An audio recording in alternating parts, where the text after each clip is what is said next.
Hello, everyone, and televiewers, and welcome to Facing the Facts with Chris Anu.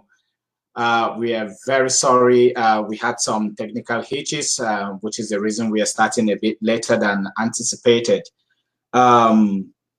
We had a break, and we are coming back, diving right into Face Some Facts, because there are a lot of issues that have been going on, and there's no better person to set the facts straight or to clarify us on a number of issues than the guest we have today.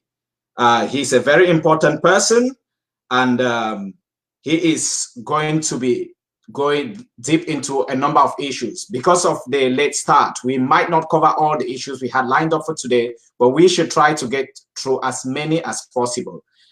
I am Kingsley Sheteh, and your host for today, and as usual, the audience, you're free to join in. You can ask your questions. We'll take some, and I need not remind you that you have to be respectful. Show some decorum in the questions so that I can also see reason to portray your question. Chris Anu, who is our guest today, is the Communications and Information Technology Secretary of State for the interim government of the Federal Republic of Ambazonia.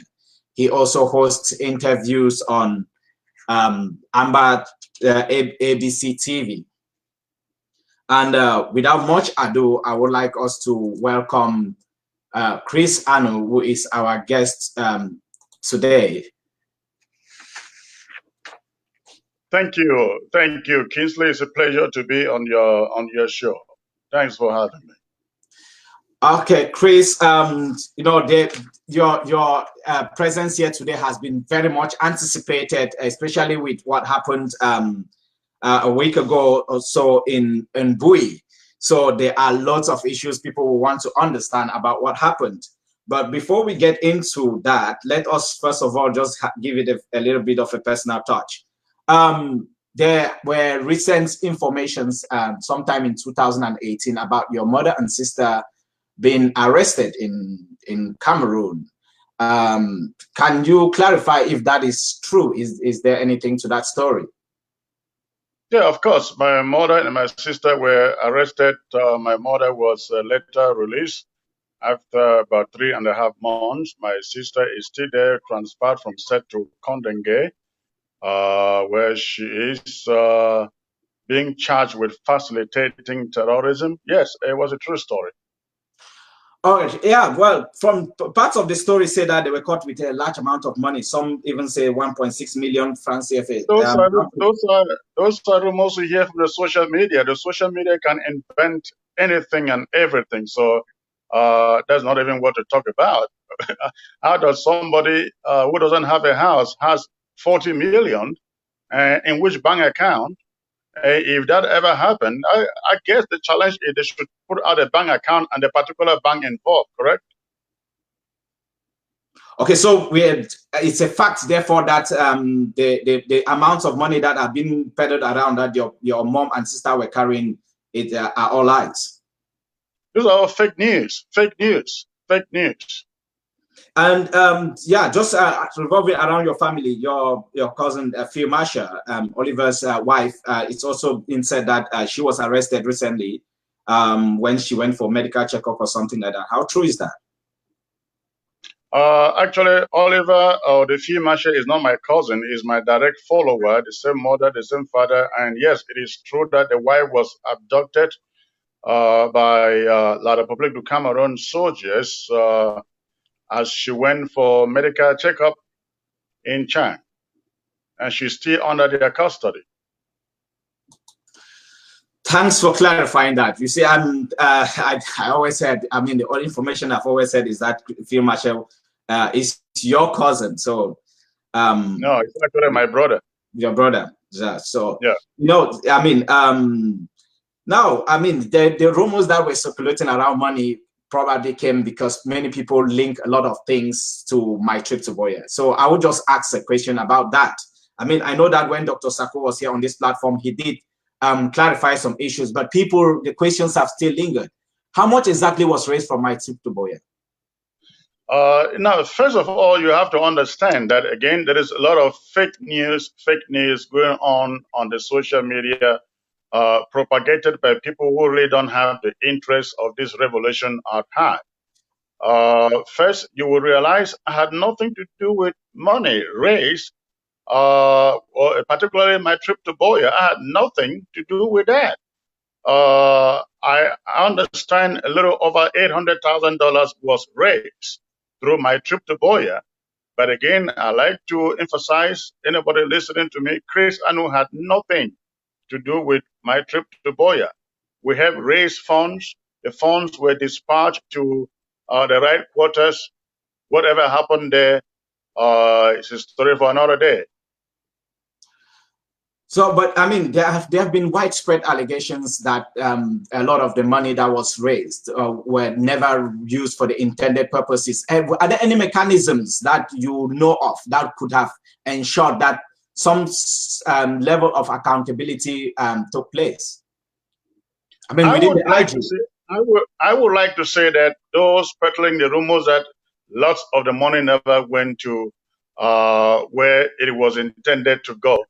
That is absolutely not true. That is absolutely not true. Lots of the money went to where it was supposed to go. Unfortunately, when you are in the diaspora and you are sending money to somebody on ground one or on ground zero, it is then difficult to monitor, to ensure that the money sent out is used for the purpose it was intended to be used for. That is the number one difficulty that my trip to Boya encountered. For example, when you have somebody on ground one who has forces on ground zero, and the guy on ground one says, my people, my forces, they need 15,000, and you put 15,000 in the hands of that guy on ground one, and ground one takes the money and sends 50,000 francs out of $15,000 to ground one, and you only come to hear that after. What do you do? These are some of the difficulties that my trip to Boya suffered. Not because the money didn't leave base, it left base, but then crooked people misuse it, and it will surprise you. It is the same crooked people, fraudulent people who are calling upon this government and singing every day, oh, my trip to Boya did this, my trip to Boya did that. Yeah, well, Secretary Chris, I think it would be in the interest of I think people who really want to know that, to go to the bottom of this. Would you mind calling the name of some of these people? I mean, of course, there are some of them out there. I mean, I don't need to call names; they know themselves. I will not do that now, but I think an audit report is out there. You will do your show a favor to demand for a copy to see who is who did not account for what. Yeah, well, I mean, well, we have been talking about the interim government, so let's just clarify also. Are there actually two interim governments? No. So, is Sisiko Ayuktabe not leading a different government from the one that Sako and yourselves are leading?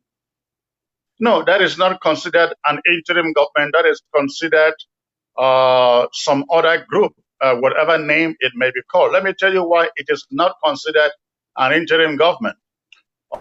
This interim government that I am part of is made up of the Restoration Council, is made up of country and regional coordinators, is also made up of county leadership and LGA leadership. We also, of course, we have a cabinet. Now, this is what is made up of this interim government. So if you were to ask this other one we refer to as a government, show me your Restoration Council. Show me your country and county coordinators and LGA coordinators and your Restoration Council. Of course, they tell you they don't. And besides, ask them, how do you lead a government from jail? Is it possible to lead a government from behind bars? That is what disqualifies it as a government. If they just can't buy that, but that's exactly That's exactly a picture. That's what it is. Yeah, but one could argue that, I mean, Yerima, who is the vice president of that government, is out of jail. He's not in jail.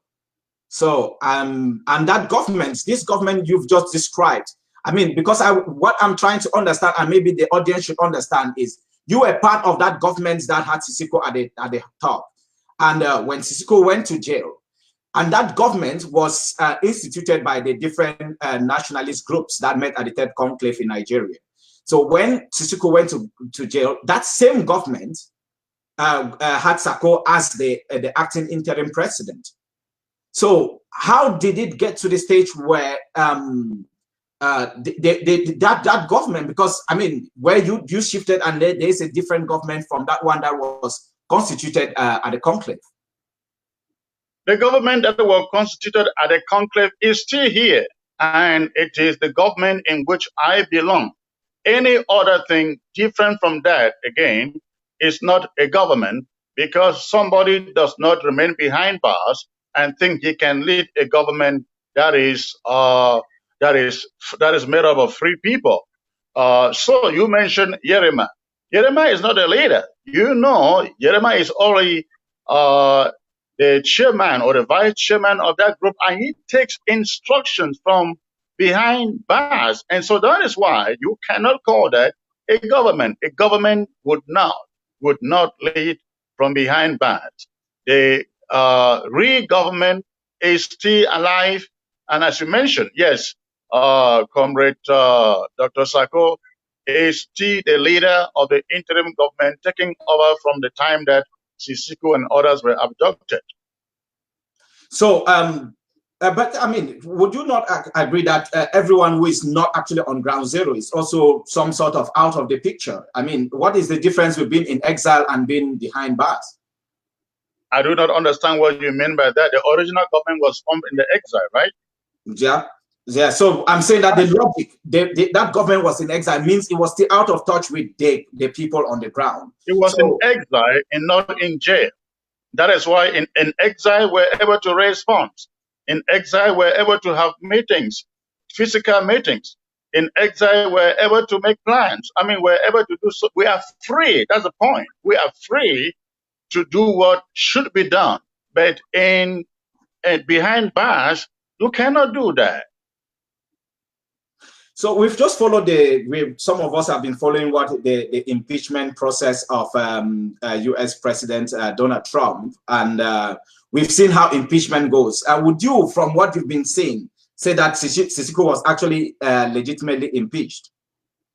Absolutely. It was very, very legitimate, and the process was followed. Now, don't forget, in the US, you have the House and the Senate that manage the process of impeachment of Donald Trump. The House took up the process, and then when they were done, they forwarded it to the Senate. The Senate has voted it down to say, no, the whole process was faulty. Donald Trump cannot be impeached on the charges that Congress is charging him. It is the same process that we have. Our own was a little bit different only because, unlike the US government, we don't have a Senate, but we have a Restoration Council. And we also have the county head. We also have the LGA leadership, and of course the country and regional coordinators. Remember, the impeachment for Sisiko began not at the Restoration Council. The Sisiko's impeachment began at the level of counties, the LGAs, the country and regional coordinators. They came together, made the proposal, assuming that they are our own Congress, at least for now. They did that. They proposed it. Now, our own Senate, I should say, which is the Restoration Council, picked it up. It was forwarded to them. The Restoration Council would have said, hey, ladies and gentlemen of the county leadership, the LGAs and the country and regional coordinators, the Restoration Council could have said, we don't find it reasonable to impeach Sisiko, and so, sorry, we are not accepting your impeachment article. But the Restoration Council upheld what came from the regional and country coordinators and the LGAs. So you can see the process. The process was followed exactly the way you find in the USA. So basically, we then have to either agree that Sisiko was in power at the time that he was impeached, because if he wasn't in power, he could not have been impeached. So he held power. Yes, Sisiko had limited power. Again, remember, you cannot be behind bars with full powers. It has never happened. So that is why we had an acting president who did 99.9% of what Sisiko was doing. In fact, you will recall that Sisiko, they had been behind bars incommunicado for about a year. And within that 1 year, guess who was taking the decision and making the decision? It was Dr. Samuel Sako. So yes, Sisiko had some power, but that power could not be exercised, which is the same thing we are saying. There is no way you can exercise power from behind bars.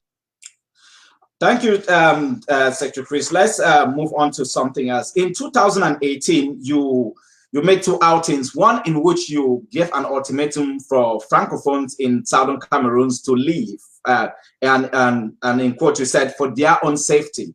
And not long after that, you asked that the equipment and properties of the United Nations representatives in Southern Cameroons should be attacked or confiscated.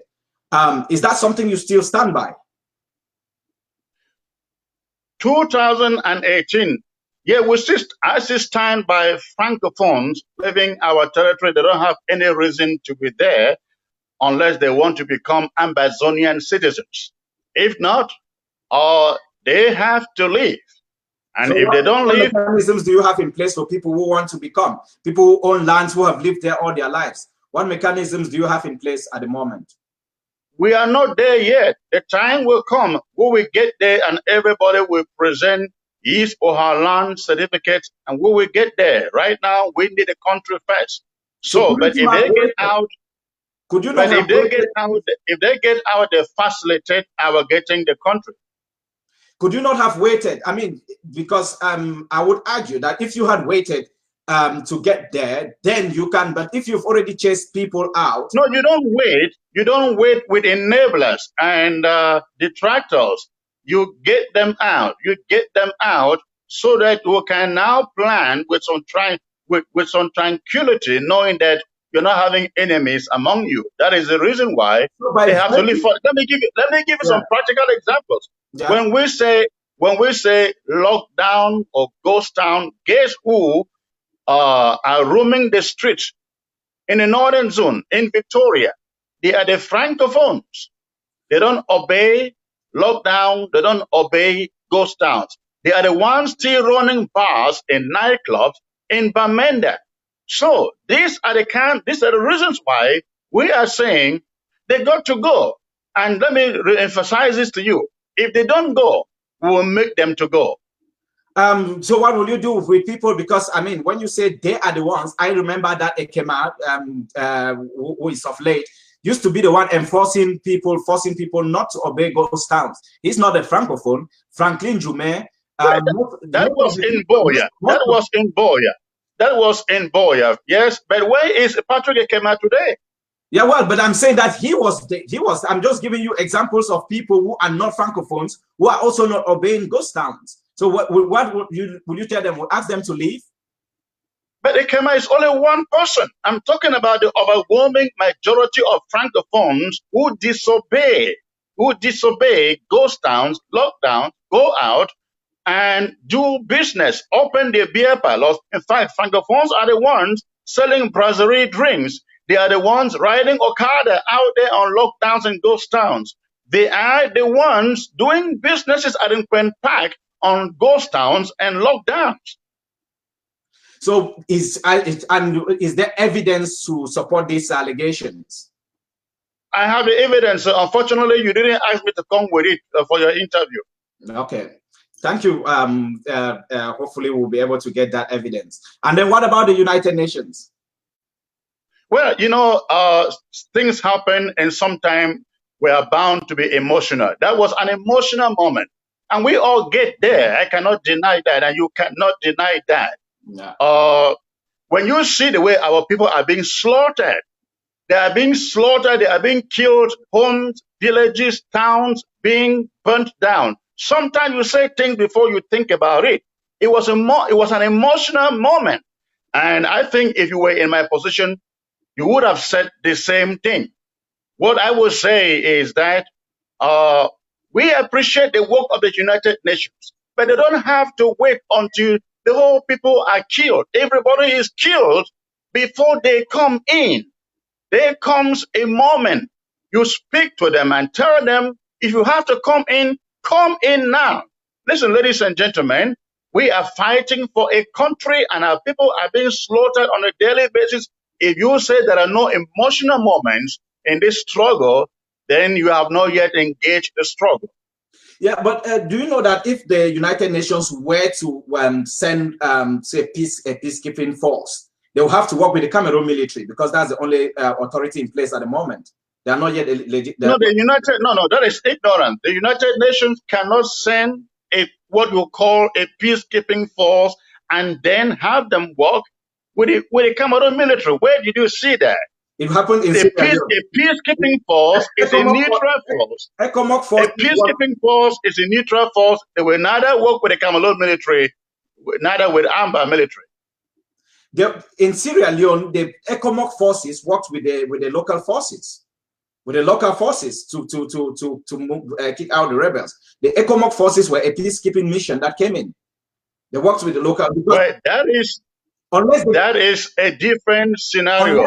That is the passage, then it would be a violation of Cameroon's territorial integrity. No, once the United Nations come in, they trump whatever you call territorial integrity. The case you quote in Sierra Leone was a case of a rebellion with a rebel movement trying to overthrow a legitimate government. In this case, we are talking about an independent movement. We are not trying in this government, in this struggle to overthrow Paul Biya, not at all. He can remain there for the next 50 years. We don't care. What this struggle is about, taking back our independence, restoring our independence. And so that is the reason why the United Nations will not come in and side with French Cameroon military. No, they will have to be neutral, because if they side with the French Cameroon military, what difference does it make? Then we will still have to fight both of them. All right, so yeah, well, just while we are still on that, it just crossed my mind to ask, what are some, three tangible things that you can tell the audience today that the creation of the interim government has brought in terms of moving the quest for independence forward? Well, the interim government is a blessing to the struggle, because you will agree with me, without the interim government, the progress that we have made today will not be there. The interim government has taken this struggle to the international community, and unlike before, everybody knows of Ambazonia. From the United Nations Security Council to every national capital in the West that you can imagine. The West, when I talk about the West, I'm referring to, of course, Europe, the USA, and the rest. That is what the interim government has done.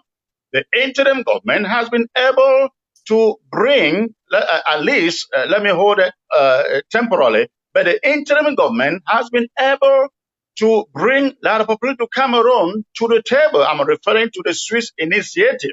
At least we know they have not denied coming to the table yet. That has been the work of the interim government. And let me remind you, many of you don't know this. The Swiss, I was the one who was first contacted by the Swiss. They urged it in the interim government to initiate this Swiss initiative. So the interim government now consulted with other frontline groups. And we are where we are today because of the initiative of the interim government. So we have been able to bring beer to the table. Secondly, we have made our territory, the interim government has made our territory almost ungovernable. Ungovernable. There are territories, communities on ground zero that the Republic cannot dare pass any instructions. We boycotted, we stopped their elections, and we're still going to stop the next election coming up in a few days. So I can go on and name and name and name and name. If the interim government wasn't there, you will agree with me, looking at all other groups, none of those groups could do what the interim government has done and continues to do. Okay, well, I'm not going to argue with those things, but let me just pick up on a couple of things you've just talked. You talked about ungovernability. Can you tell me, is that since you started the campaign, how many divisional officers or representatives of the BIA government have you got in custody, or have you even killed? Because I don't think there's any divisional officer. Because these are the people. We are not out to kill them. That is not our mission or goal. Our goal is to send them packing, and if we cannot send them packing, we make them powerless, which is largely what we have achieved. We have largely made the SDOs, the DOs, and the governors largely powerless. I mean, didn't you realize the governor for the southern zone had to install some county DOs from his office in Boya? When did that ever happen? For the last 57 years, that a governor would have to install a DO from his own office because he is scared of setting foot in that county. Yeah, but the thing is that what I'm looking at is this, the net benefits to the people, because the fact that he gets installed means that he gets paid a salary. The people, the ordinary people still have to pay taxes. They pay taxes to that same government. They pay taxes that pay the salaries of that same person. So how powerless is that person? He's still making his money. He just doesn't work for the money that he's receiving as a salary. He is still making money quite all right, but not from taxpayers' funds of Ambazonians. Nobody in Ambazonia is paying taxes. I wish you could call Babanda Main Market, for example, and ask them, when did you last pay taxes? Call Kumba Main Market. The last time you saw Kumba traders were protesting in front of, I think, was it the DO or SDO, or was it the mayor, who locked up their shops demanding that they pay arrears owed in taxes and rent. And they said they are not paying. So, yes, the Republic will continue to spend money in this struggle. I was reading a piece yesterday, I think it was written by Professor Titus Ezwa, written last year. And he said, as of that time last year, 2019, La Republic had lost, I think, was losing $6 billion every month in money. That's a lot for a country. Yeah, well, given that Southern Cameroons economically is still tied to it, that money, it means that the ordinary citizens of Southern Cameroons are also losing money, because the more it's affecting businesses. Because what the argument I get a lot of people make is that disproportionately our people have suffered. Like you said, and which I agree with you, and I'm happy you said that. Your objective was not to kill that, but I can name you a lot of ordinary people who have been killed, not least by the military, who have been killed because they come into the territory. They have because your fighters, they are stationary, basically, and once they are, the military knows where the military goes to them, and when they don't meet the fighters, they kill ordinary citizens. So I have made this argument before that the fighters actually are inviting the military, because they are not, I mean, they have not gone to Kutaba, for example, to target a military camp. That is just outside Jakiri. They've not gone to Manoa Bay, which is in Victoria, to target a camp. They wait for the military to come into the community. And we know that on a good day, the Cameroon military is not professional. So are your fighters not putting our people in danger? No, the fighters are not. You have to realize that the war is taking place in Ambazonia. The war was declared on Ambazonia, not on La Republic. We have not declared war. We did not declare war. The war is taking place in Ambazonia. And when a war is taking place with a professional army, you have to expect people to die. You have to expect people to be subjected to unnecessary pain and stress and suffering. And that is what you are seeing in our territory. I must tell you that our boys, the restoration, Ambazonian restoration fighters, they have put up a fight that La Republic did not expect. Remember, from the onset, we were called 2 cubes of sugar. If you told La Republic du Cameroon that 3 years after, they will still be fighting an untrained army, there is no way they could have believed that. So that we are still holding La Republic du Cameroon soldiers to this war is a big feat that we have attained. And I'm telling you, as I speak to you right now in the BLM, hundreds of BIRs are being slaughtered right now as I speak to you this evening. They have been slaughtered in their numbers. But this is breaking news. Anyone out there should know. In the BLM, as I speak, BIRs are being ambushed and slaughtered in their numbers. So we have been able to hold La Republic du Cameroon for 3 good years in this struggle. My brother, that is a feat they did not expect from us. And yes, the consequences are death, but it is war.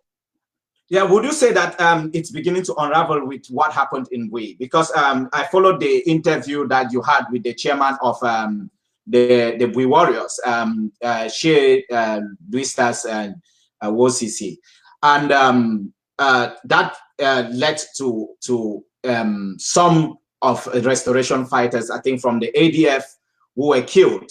And I just want to point out that I have seen images and videos indicating that Fawn Nginiam was tied, his hands were tied, and he was shot at the front of his head. Can you confirm if those videos are correct? In fact, I have not seen the videos. I don't know when you saw them. I have not seen a single video. The only video of picture that I have seen is the picture of General Chacha, who was killed. But those other videos, I have not seen it. Well, I've actually seen a video where Fawn was tied, his hands were tied, and he was being marched. Chacha is in that video. It's very blurry, but I've seen it, and I've seen when. Yeah. When did you see that? Well, I mean, it's circulating on social media. So if you want, I could send it to you. And it's been I've been driving since I've been driving all of yesterday, and and then there have been pictures. There've been pictures where it's been shot, and I've heard a video. Sorry, an audio where someone describes how they moved from Babisi and up to the time that they met Chacha's boys. And from the weapons that also the Bui warriors displayed, they are the ones I'm sure you've seen the video of the Bui warriors displaying weapons, a large arsenal of weapons. The question I want to ask you is, if those guys were carrying those weapons, why was there no serious battle? Why did it look like it was just a I mean, I'm just asking in terms of the allegation that they were summarily executed. Who was summarily executed? Fun, and of course, that's another question. Luista said 38 people were arrested that night. No questions about where others are.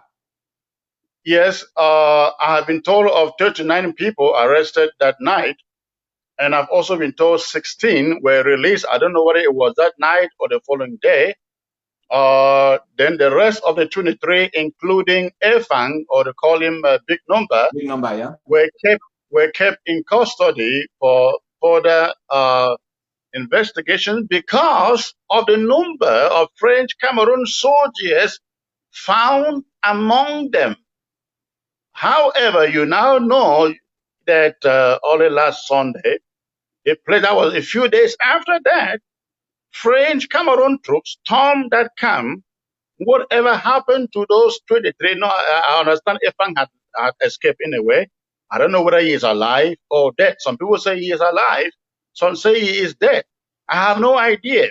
What I can account for or tell you about are the other 22 that were in the camp when French Cameroon troops stormed the camp. Now you have to understand, if there were French Cameroon soldiers, majority of the French Cameroon soldiers were in that place, you can imagine that the military rescued them and took them away. Wherever they went to is their business, no idea. So you're basically saying that some of the restoration forces have been infiltrated by French Cameroon soldiers? Correct. Not some, I mean, not restoration forces, ADF forces. I don't consider them restoration forces. They are ADF forces.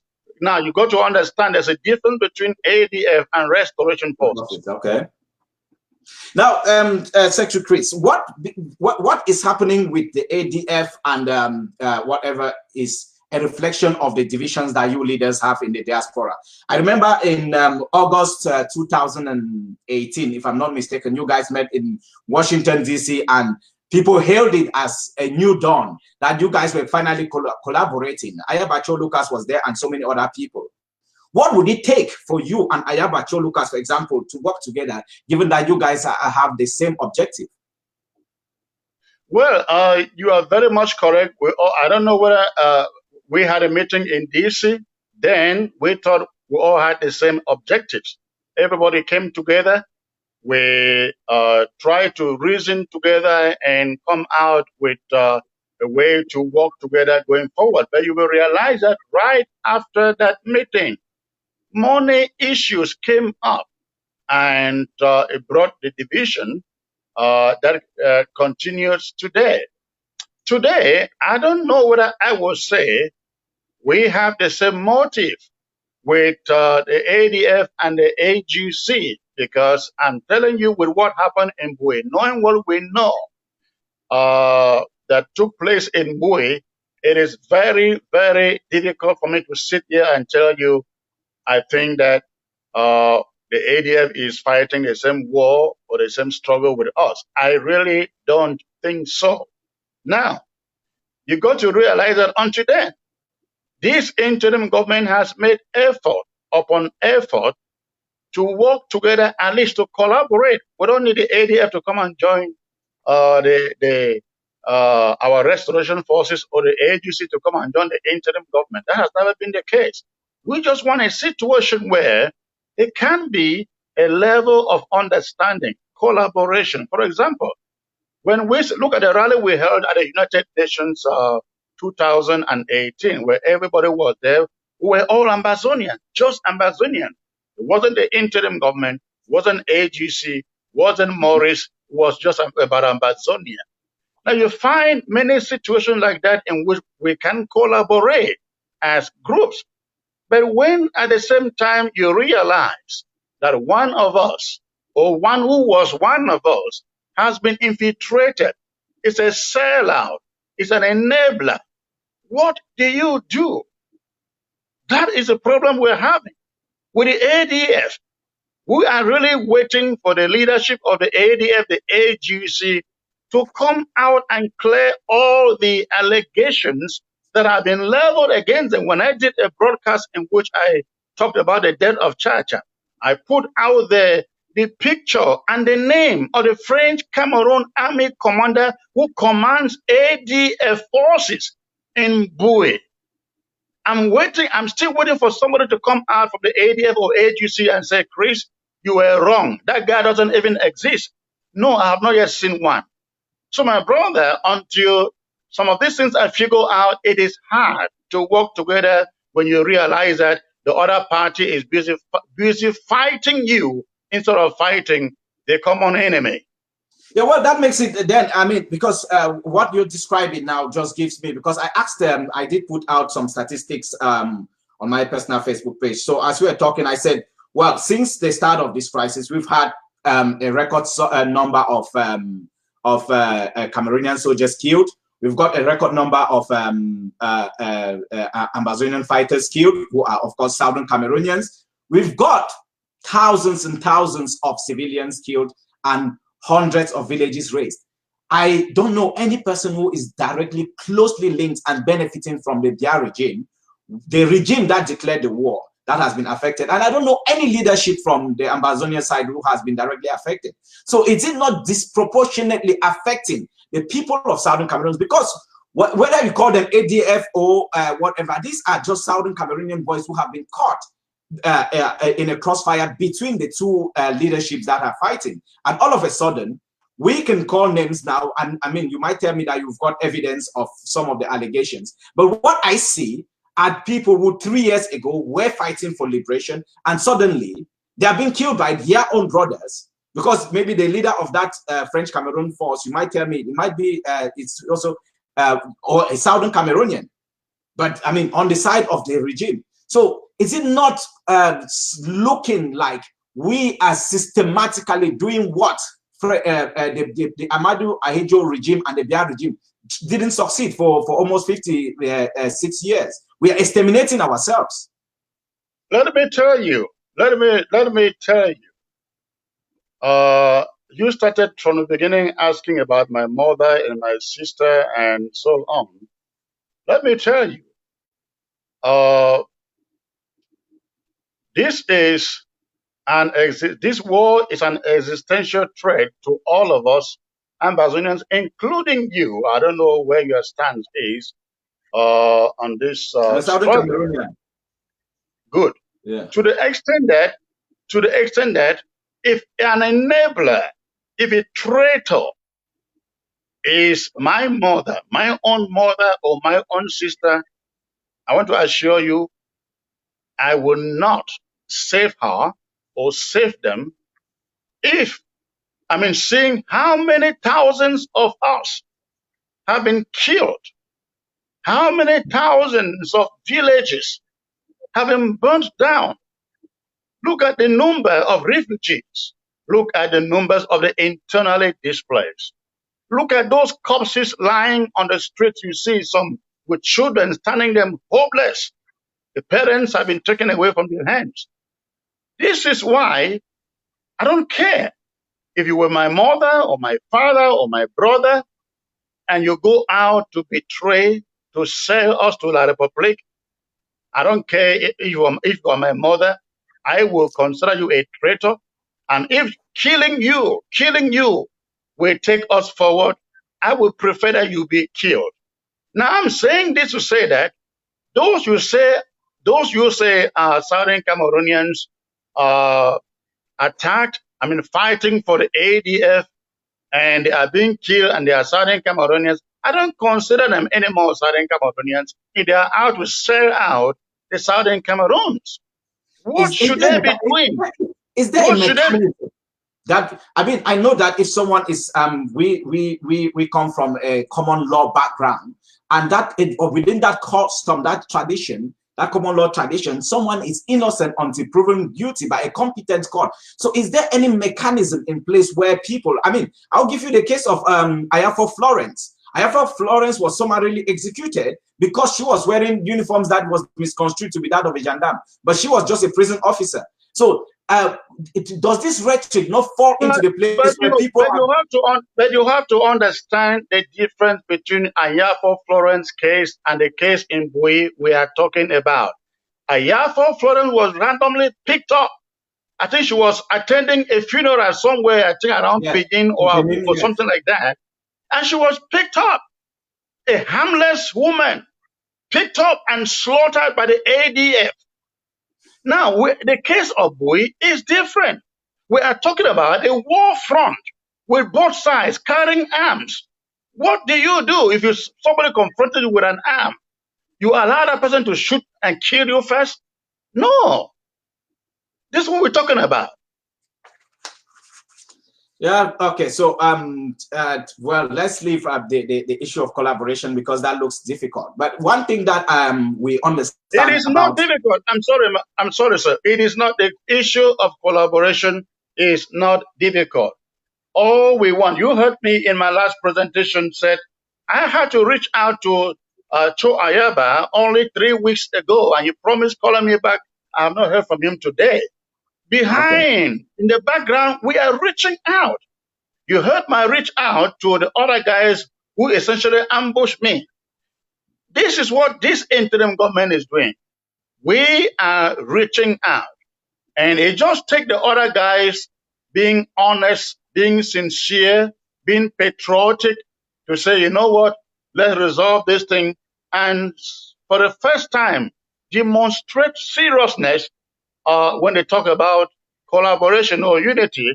We will open our arms and welcome them anytime, any day.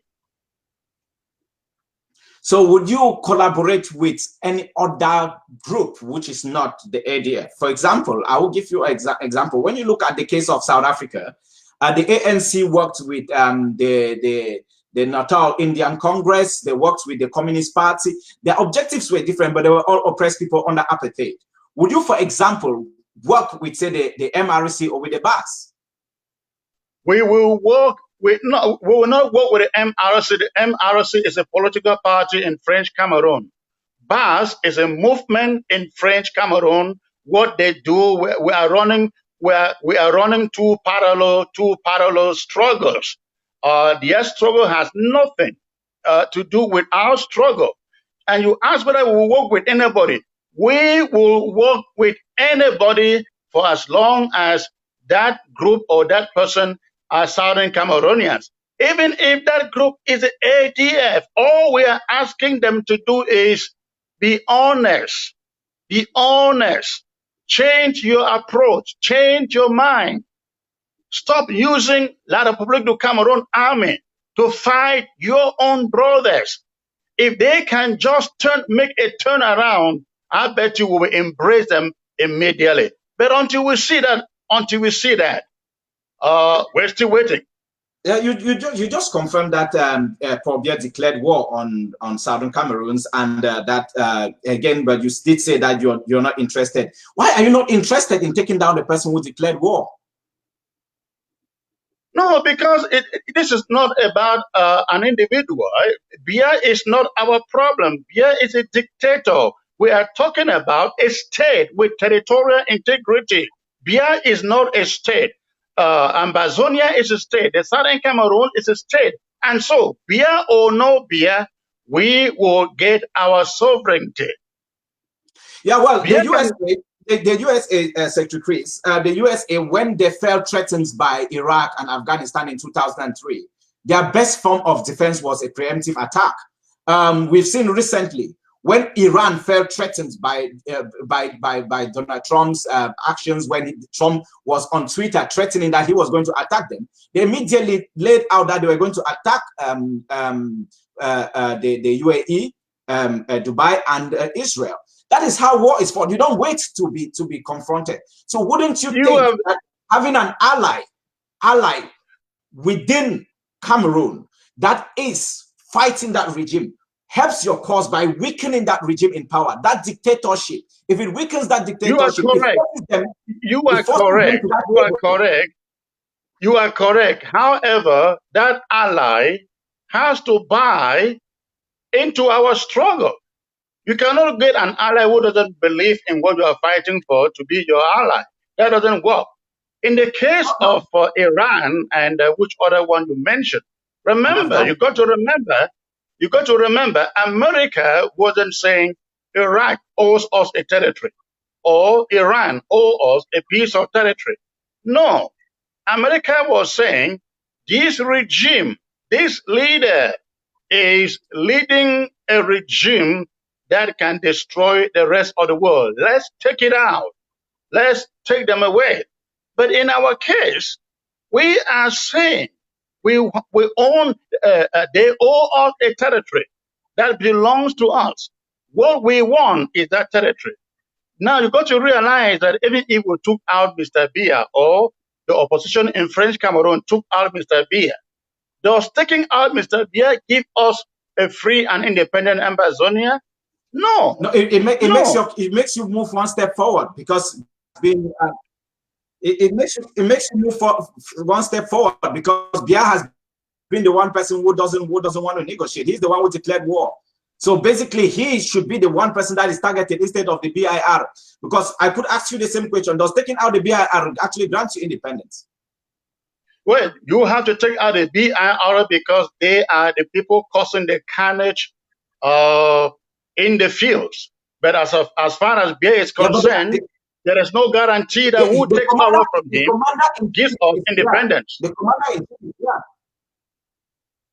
BIA is the commander-in-chief. So anything the BIR do, the instructions come directly from BIA. If they were to replace BIA now with someone else who becomes commander-in-chief, and he gives them an order to withdraw, that order is respected immediately. That is how the military works. So attacking you are right with that. You are right with that. But does withdrawing the BIR gives independence to the southern Cameroon?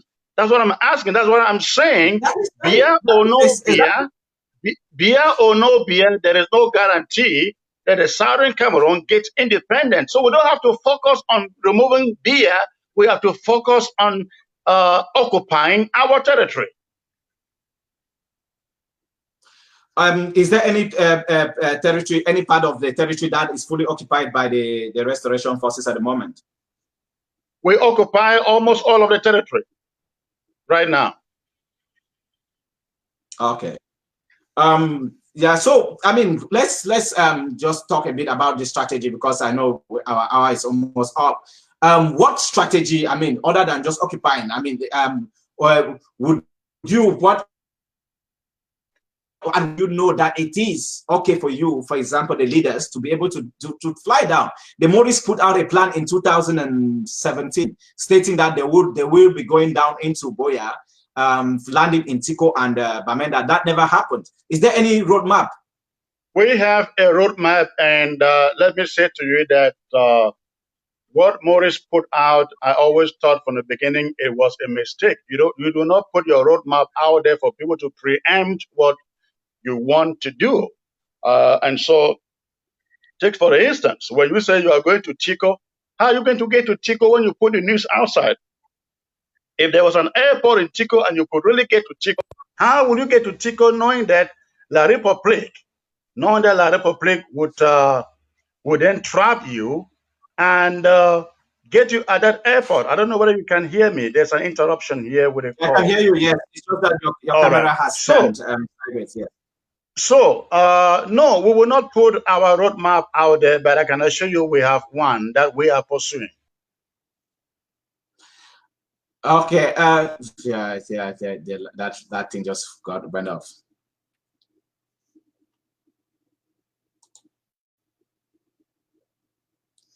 Yes, yeah, so, sorry. So for some reason, you got disconnected. So yeah, well, you won't put out a roadmap. So I mean, with the upcoming elections, because we've just got a couple of things to touch. The upcoming elections that are going to be taking place across Cameroon and parts of southern Cameroon. What mechanisms do you have to stop, given that political parties are boycotting? And there have been allegations. The Nijon Fundi, for example, said that the restoration forces are only targeting the SDF, and the opposition parties. Are there any mechanisms to actually ensure that the election doesn't take place? We are not targeting the SDF. We are targeting every individual and every organization that thinks that they can take the cue from French Cameroon to come to our territory and organize elections. Everyone who favors and supports that election organized by French Cameroon is a target. It's a target in Ambazonia. And I can assure them, we have no doubt that La Republique will go out on the February the 10th and announce the results of the election and declare how successful and effective they were in our territory. That we have no doubt about that. But let me assure every one of those candidates, councillors, parliamentarians, senators, and so on, if you are still on ground zero in Ambazonia, please, I'm pleading with you, save your life, move out, because even if you are announced as the winner of that election, there is no way you are going to rule or live in Ambazonian territory. That is not going to happen. We are making this election a referendum on La République du Cameroon. Yeah, Secretary Chris, you would bear with me because I keep coming to this issue of lack of, because I think there are 2 days. Which day actually there's been a lockdown that has been declared? I am one of those people who think that the lockdown only gives opportunity for the soldiers and the people who have the ammo cars to be able to do whatever they want to do with impunity. And there are people. The last time I played an audio to Dr. Sako with someone really begging, saying that they could not survive during lockdowns. But there are 2 days that are being peddled around. Which day actually does the lockdown start? The lockdown starts February the 6th through up to midnight, February 11th. February 6th to February 11th at midnight. You must have realized that we are also targeting the 11th of February in this lockdown because this is one of those colonial vestiges that was imposed upon us, and we have since disassociated ourselves from the so-called 11th February. So there's no.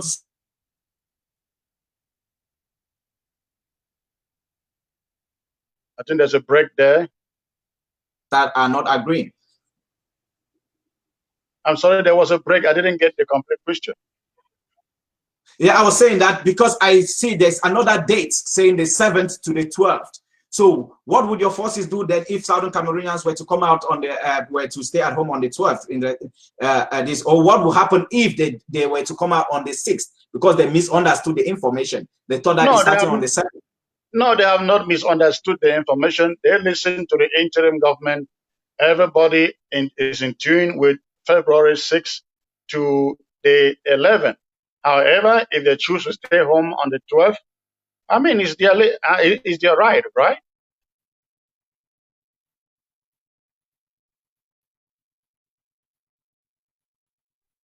I think I lost you.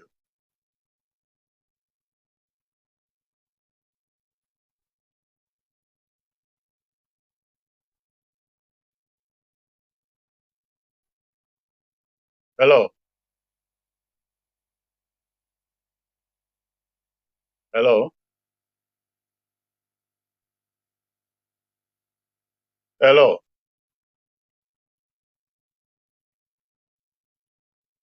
Hello. I lost you there.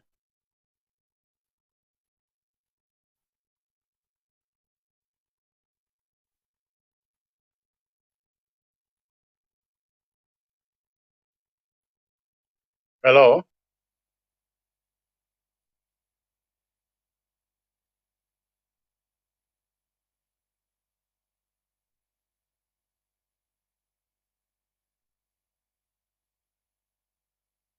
Hello.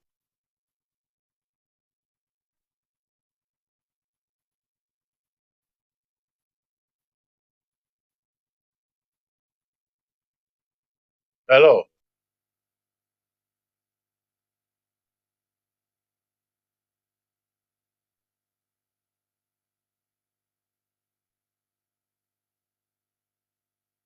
Hello.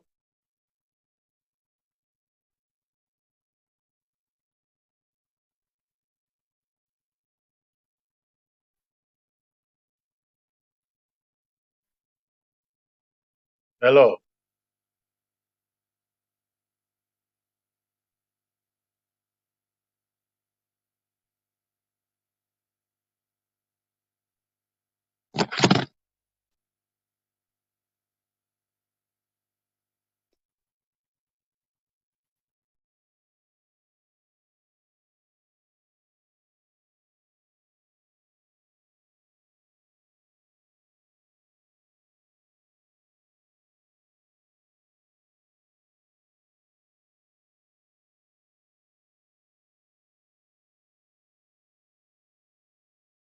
Hello.